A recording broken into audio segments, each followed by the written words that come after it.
안녕하세요. 저는 서울에 살고 있는 이혼녀입니다. 가끔 이곳에 들러 사연을 듣곤 했는데 제가 이렇게 사연을 보내게 될 줄은 꿈에도 몰랐네요. 사연을 듣다 보면 시댁 식구와 있었던 일들이 꽤나 자주 올라오더라고요. 저도 이번엔 시댁에 배신을 당한 적이 있어서 그 사건에 대해 사연을 보내보면 어떨까 싶어서 이렇게 익명으로 용기를 내어 쓰게 되었습니다. 저는 남편을 만난 뒤부터 온전히 저를 위해 살았던 적이 없었던 것 같아요. 저에게 있어서 늘 남편이 1순위이며 제 인생보다는 남편 인생을 지켜주려고 노력했었어요. 하지만 그건 정말 바보 같은 행동이었다는 걸 최근에서야 알게 되었어요. 자신의 인생만큼 중요한 건 없는데 저는 무엇을 위해 남편의 인생을 먼저 생각했을까요? 결국은 이렇게 이혼을 해서 다시는 안 볼 남남으로 살고 있는데 말이죠. 저는 대학교 1학년 때 축제에서 저와는 다른 과인 남편을 만나면서 군대도 기다려주고 대학 졸업하고 교사가 될 때까지 옆에서 묵묵히 응원해주고 뒷바라지를 해왔었어요. 제가 하고 싶어 했던 것들도 다 포기해가면서 남편 교사 만들어주겠다고 노력했었죠. 학교를 다니면서 각종 아르바이트를 다 했었고 졸업해서도 전공과 전혀 다른 일을 해왔었어요. 오로지 남편의 교사직을 목표로 두고 말이에요. 저는 평범한 집안이었지만 남편은 가난한 집안이었기 때문에 교사 준비할 돈이 없었어요. 어차피 저는 등록금을 부모님이 내주셔서 돈 벌 이유가 딱히 없었지만 남편을 위해 제가 자처해서 대학생 때부터 일을 하기 시작했던 거예요. 편의점 아르바이트도 해보고 고깃집 아르바이트도 해보고 학교 앞 맥주집 아르바이트도 해보고 대학생이 할 수 있는 아르바이트는 다 해봤다고 해도 과언이 아니었을 정도였어요. 열심히 알바해서 모은 돈으로 남편 등록금에도 보태주고 책 사는 비용에도 보탰었어요. 남편은 자신을 위해 힘들게 일하는 저를 보며 항상 미안해하고 고마워했어요. 내가 방학 동안 모은 돈이야. 이번 학기 등록금에 보태고 남는 돈은 책 사는데 보태. 내가 지금 너한테 해줄 수 있는 게 이것밖에 없어서 너무 미안해. 너가 뭐가 미안해. 내가 너무 미안하고 고맙지. 내가 이 돈을 받아도 되는 건지 모르겠어. 너는 굳이 일 안 해도 되는데 괜히 나 때문에 매번 고생하고 정말 미안해. 그런 말 하지 마. 진짜 기운 빠져. 나는 너가 아무 걱정 없이 공부에만 몰두했으면 좋겠어. 그리고 그렇게 미안하고 고마우면 나중에 임용고시 합격으로 빚 갚아. 알겠지? 제가 괜찮다고 해도 남편의 얼굴엔 미안함이 가득하더라고요. 저는 남편의 표정을 보고 웃으면서 그렇게 고마우면 임용고시 합격으로 갚으라고 했죠. 남편은 옅은 미소를 띄우고는 고맙다고, 나중에 빚 다 갚겠다고 저를 꽉 안아주더라고요. 가만히 남편 등만 쓰다듬으면서 아무 생각하지 말고 공부만 열심히 했어요. 주변에선 결혼할 사이도 아니면서 굳이 왜 고생하면서까지 뒷바라지를 하냐고 하더라고요. 남편이 공부는 정말 잘하는데 돈 없는 집안 때문에 꿈을 포기하기엔 너무 안타깝다고 했어요. 결혼을 할지 안 할지는 모르지만 지금은 사랑하는 사람이니 최선을 다해 도와주고 싶다고 했죠. 당시 친구들은 저를 한심하다고 했지만 저는 언젠간 제 노력이 빛을 볼 날이 올 거라고 생각했어요. 저는 사장님들이랑 친해져서 졸업 후에도 하고 있던 아르바이트들을 계속했어요. 그 돈으로 혼자 조용히 공부할 수 있게 남편 고시텔도 잡아주고 그 외 필요한 것들도 사다 줬어요. 남편도 제가 자기를 위해 노력하는 만큼 딴짓하지 않고 공부를 열심히 해줬고요. 그래도 노력은 배신하지 않는지 남편은 임용고시 합격했고 그토록 바라던 교사가 될 수 있었어요. 운이 좋게 앞으로 출근할 학교도 남편 집과 가까운 곳으로 발령이 났더라고요. 저는 교사된 기념으로 남편에게 서프라이즈 파티를 준비했어요. 남편은 제가 준비한 이벤트에 고맙다고 저를 껴안더니 어린아이처럼 울기 시작하더라고요. 우리 이제 고생 끝났어. 다 끝난 거야. 그동안 너무 고생 많았어. 나 너 없었으면 교사는 꿈도 못 꿨을 거야. 너무 고마워. 고맙다는 말밖에 할 수가 없어. 아니야, 고맙긴 뭘. 교사가 된 걸 진심으로 축하해. 아이들한테 배울 점 많은 선생님이 되어줘. 나는 너가 해낼 줄 알았어. 너무 장해. 너도 나만큼이나 고생 많았어. 내가 이거 줄 날만 기다리면서 항상 5단에 넣고 다녔어. 임용고시 합격하면 주려고 했는데 오늘 드디어 이걸 너한테 줄 수 있게 됐네. 손 내밀어봐. 이게 뭐야? 반지? 공부하느라 밖에 나갈 틈 없었을 텐데 이런 건 또 언제 샀어? 반지가 생각보다 많이 비싸더라고. 지금은 내 형편이 좋지 못해서 비싼 건 못 해주지만 이제 돈 버니까 앞으로 돈 모아서 더 비싼 반지 손에 끼워줄게. 그러니까 나랑 결혼해줄래? 그러자. 나는 좋아. 진짜 매일 품고 다녔던 거야? 반지 너무 이뻐. 나한텐 이 반지가 세상에서 제일 이쁘고 제일 값비싼 반지야. 너무 고마워. 남편은 제게 갑작스러운 프로포즈를 했고 저는 남편의 프로포즈를 받아주었어요. 이제 저와 남편 둘 다 고생은 끝이라고 행복한 일만 남았다고 생각했어요. 하지만 저희만 좋다고 해서 결혼을 할 수 있는 게 아니었어요. 프로포즈를 받고 정식으로 결혼 허락받기 위해 남편 집에 갔었는데 시어머니께서는 아르바이트 신분으로 있는 저를 못마땅히 여기셨죠. 아이, 너는 교사 된 지 며칠이나 됐다고 벌써부터 결혼할 여자를 데려오는 거니? 그것도 올바른 직장 없이 아르바이트는 하고 있는 여자를 말이야. 눈이 이렇게 낮아서야 뭐... 어머니, 말 함부로 하지 마세요. 이 사람 없었으면 저 교사 못됐어요. 저 교사 만들어준 건 다 이 사람입니다. 그리고 그동안 어머니께서 해주신 게 뭐가 있어요? 이게? 이제 좀 컸다고 애미한테 눈을 부릅뜨고 얘기하네? 그렇게 좋으면 둘이서 알아서 결혼해. 네 인생이니 말리진 않으마. 안 그래도 그럴 생각이에요. 저희도 어머니한테 손 벌릴 생각 하나도 없어요. 그냥 허락만 받으러 온 거죠. 그럼 허락한 줄 알고 나가볼게요. 남편은 제 손목을 잡고 일어났고 시어머니는 떠나는 저희 뒤통수에 대고 싸가지 없다고 자식 키워봤자 다 소용없다면서 혼자서 궁시렁거리셨어요. 이렇게 나와도 되는 거냐고 물어봤지만 남편은 상관없다고 하더라고요. 어차피 자기가 누구랑 결혼하든 상관 안 할 거라고 하면서요. 편치 않은 마음으로 저희 부모님께 인사드리러 갔고 저희 부모님은 시어머니와 달리 제가 좋으면 된 거라고 남편과의 결혼을 흔쾌히 허락해 주셨어요. 저희는 모아둔 돈이 없었기 때문에 결혼식 없이 혼인신고만 먼저 하고 저희 부모님 도움으로 자가는 아니지만 전셋집을 구해 신혼집으로 꾸미며 살았어요. 저는 그날 남편이 그러고 나와서 시어머니와 다시는 마주칠 일이 없을 줄 알았어요. 하지만 저희 집을 어떻게 아셨는지 찾아오셔서는 배고프다고 저보고 밥을 차리라고 하더라고요. 어찌됐든 남편을 낳아주신 분이고 제 시어머니이기도 하니 밥을 준비했어요. 예, 너는 요리할 줄 모르니? 간이 하나도 안 되어 있잖아. 이런 걸 우리 아들한테 먹이는 거야? 변변한 직장이 없으면 집안일이라도 잘해야 할 거 아니야? 저희 둘 다 싱겁게 먹어서 일부러 간을 약하게 한 거예요. 입맛에 안 맞으면 제가 다시 간해서 드릴게요. 이리 주세요. 됐어. 그냥 먹지 뭐. 너 교사 남편이랑 사는 거 쉬운 거 아니다. 그러니까 잘해. 아르바이트나 하는 네가 우리 아들 만난 건 아주 봉 잡은 거지. 안 그러니? 어머님, 저도 남편 교사 만드느라 고생 많이 했어요. 저도 날로 먹은 거 아니에요. 이 못 배워먹은 게 시애미한테 따박따박. 야, 다 우리 아들이 잘나서 교사 된 거야.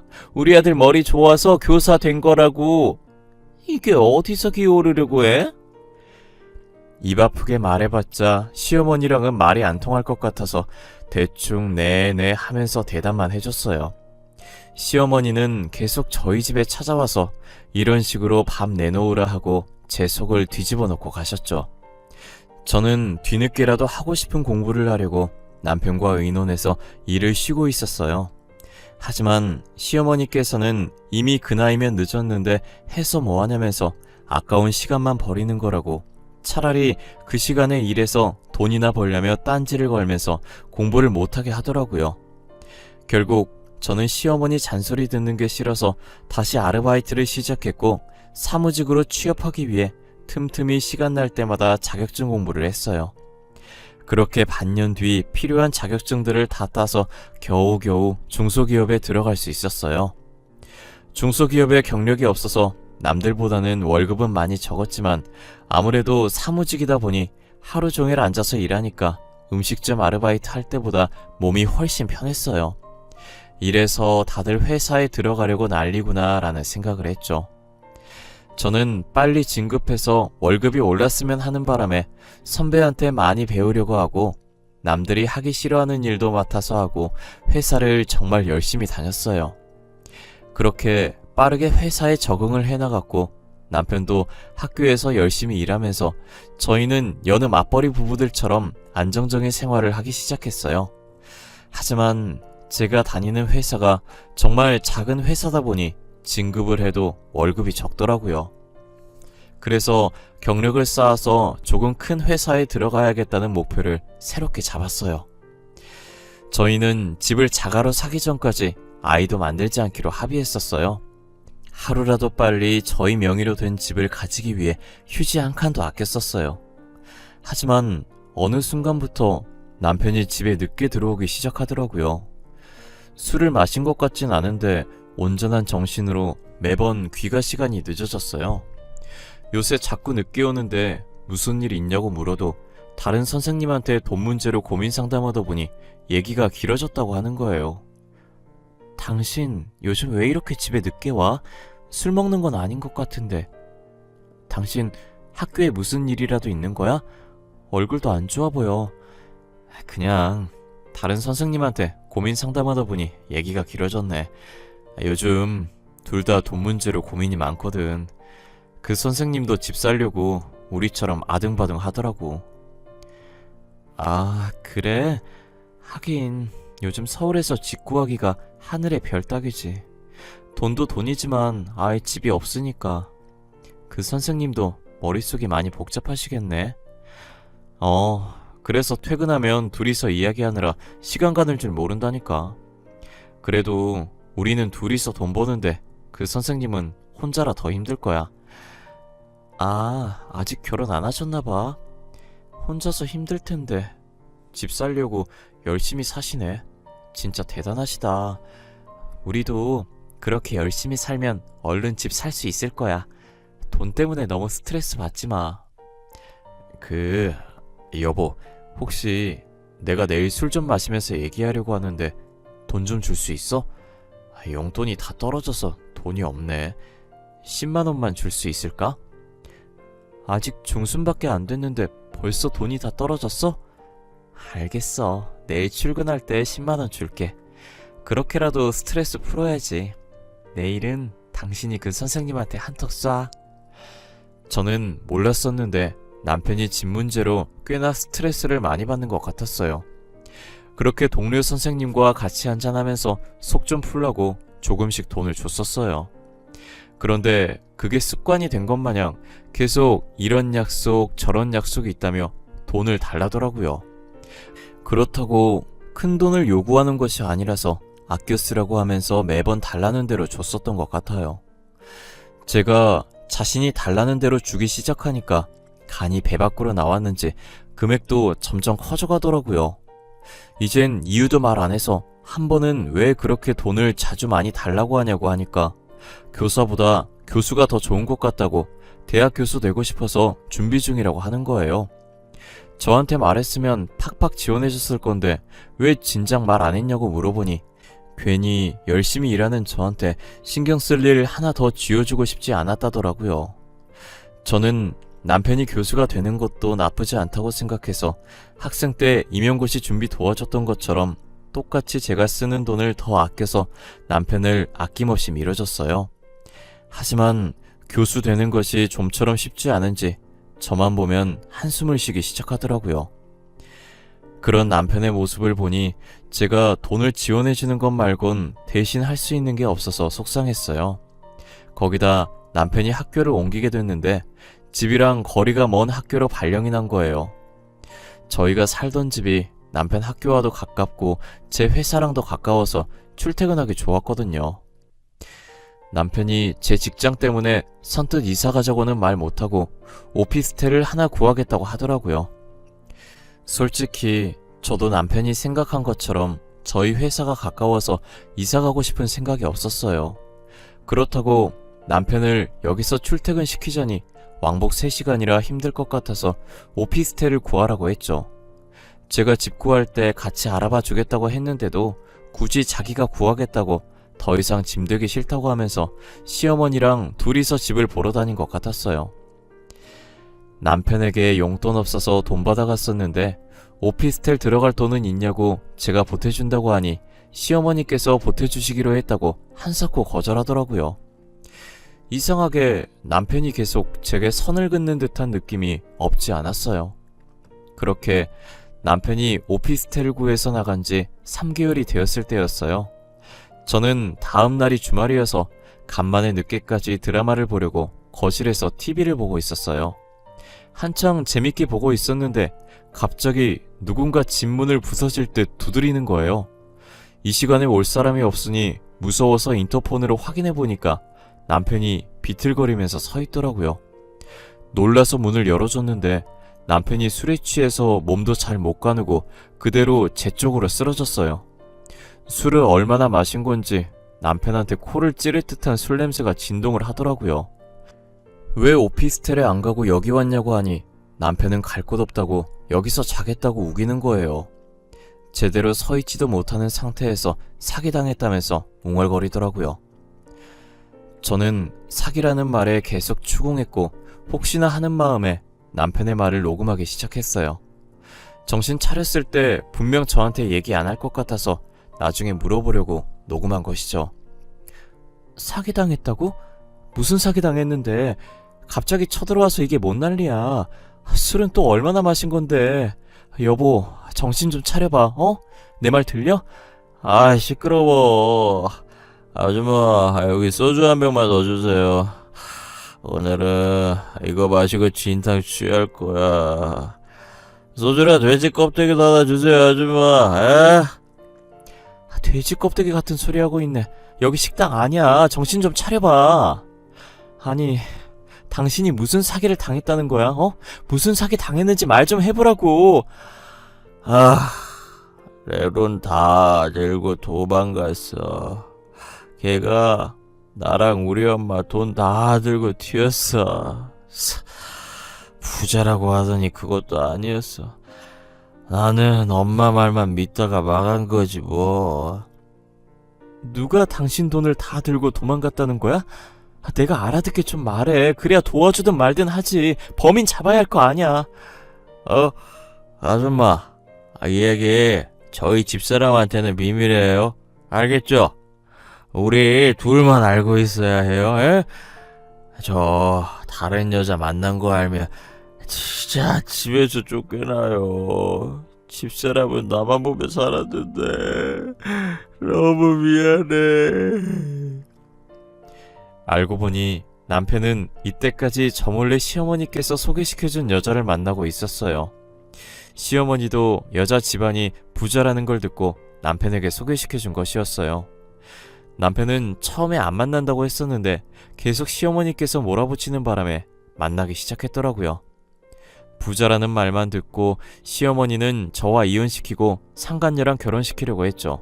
그런데 상간녀는 사실 부자도 아니고 백수에 가진 것 쥐뿔도 없는 여자였어요. 상간녀도 교사 남편 만나 안정적인 남편 월급 받아먹으면서 인생 펴볼 생각만 한 거죠. 상간녀는 부자인 척하면서 아버지가 엄해서 돈 달라는 소리를 못하겠다고 하면서 계속 남편한테 돈을 뜯었고 그동안 제가 줬던 돈들은 다 그 상간녀한테 갔어요. 그리고 저희 집과 먼 학교에 발령이 났다는 말도 거짓말이었어요. 상간녀랑 같이 살려고 시어머니랑 같이 있는 돈 없는 돈 다 끌어서 오피스텔을 구한 거더라고요. 그런데 상간녀가 같이 살다가 더 이상 남편한테 뜯을 돈이 없다는 걸 알아차리고 남편 몰래 오피스텔 전세금을 다 빼서 도망가 버린 거예요. 그렇게 상간녀한테 모든 돈을 다 뺏긴 남편은 빈털터리가 돼서 다시 저희 집에 돌아온 거죠. 저를 식당 아줌마라고 생각하고 있었던 일들을 다 말하는데 듣는 내내 어처구니가 없더라고요. 상간녀가 있었던 것도 어이가 없지만 그 상간녀한테 전 재산을 뺏겼다는 게 정말 기가 찼어요. 제가 학생 때부터 그동안 어떤 고생을 해가면서 남편을 교사로 만들어 왔는데 한순간에 제가 쌓은 성들이 무너지는 기분이었어요. 누군가 제 머리를 망치로 세게 치고 지나간 듯한 얼얼한 느낌이 들었죠. 남편은 제게 모든 것을 말한 뒤 정신을 잃고 쓰러졌는데 침대까지 들고 가기 싫어지더라고요.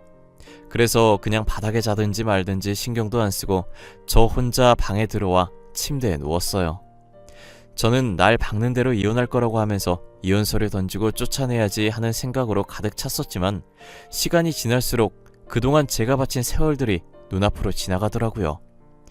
제가 남편을 어떻게 교사 만들었는데 이대로 끝내기엔 너무 아까운 거예요. 그래서 저는 아무것도 못 들은 척 참고 지내려고 했어요.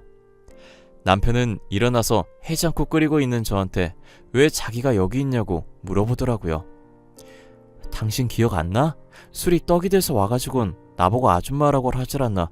오늘 취할 거니까 술이랑 돼지 껍데기 달라고 하질 않나. 가관이었어.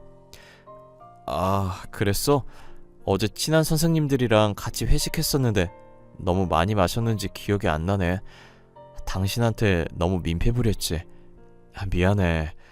근데 혹시 내가 다른 말은 안 했지? 다른 말? 무슨 말 말하는 거야? 나한테 말하면 안 될 말이라도 있나 봐.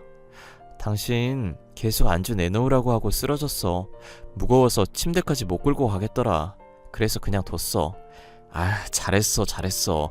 무거운데 당신이 굳이 침대까지 들고 갈 필요 없지. 아, 맞지.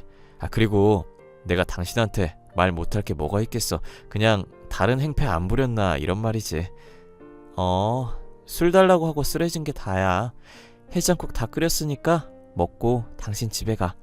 당신 학교 근처에서 먹은 거 아냐? 멀리서 여기까지 어떻게 왔대? 저는 끝까지 모르는 척했지만 같이 마주보며 겸상하기 싫어서 밥만 차려주고 거실로 나왔어요. 남편은 며칠 못 먹은 사람 마냥 허겁지겁 밥을 먹기 시작하더라고요. 그렇게 빠른 속도로 밥을 먹고 전날 청소를 못하고 와서 빨리 집에 가봐야겠다면서 소파에 걸쳐진 정장 자켓을 헐레벌떡 챙기더니 신발도 제대로 못 신은 채 나갔어요. 아마 상간녀가 돈 다 빼서 오피스텔을 못 갈 거고 시어머니 집으로 갔을 거예요.